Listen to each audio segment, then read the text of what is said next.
China high yield offers attractive opportunities for investors. We're still constructive on the market in the long run. China, being a big constituent of the broader Asian credit market, has been a clear case of first in, first out, with some of the recently released data points having turned positive.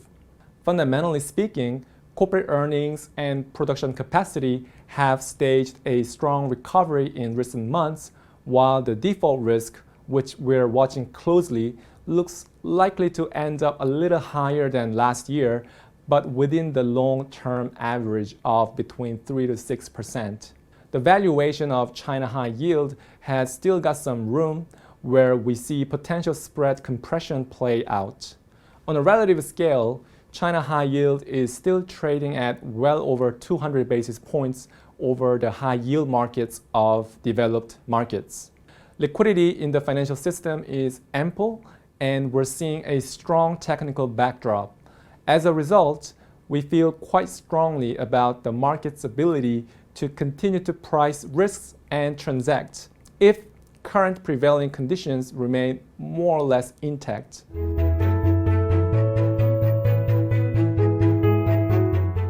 It's very important that we emphasize our focus on income.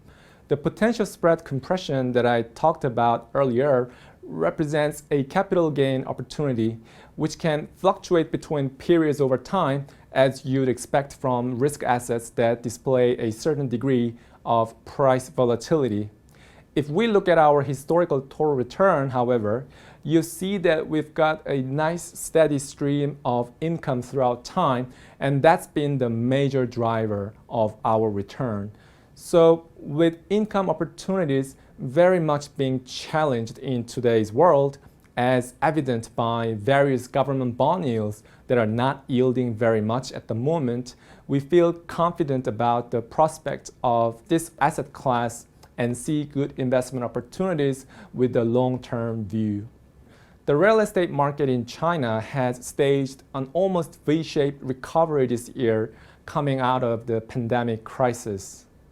The improving underlying physical market is reflected in the bond price, and our exposure to higher quality issuers within the sector has helped contribute to our strong performance year to date. We also expect geopolitical tensions to linger on and more headline-driven volatility into and post-US elections. Against this uncertain backdrop, market timing will be even more challenging than it already is, and it is our view that the income component of the China High Yield Fund may continue to provide a buffer for our clients throughout both good and difficult times.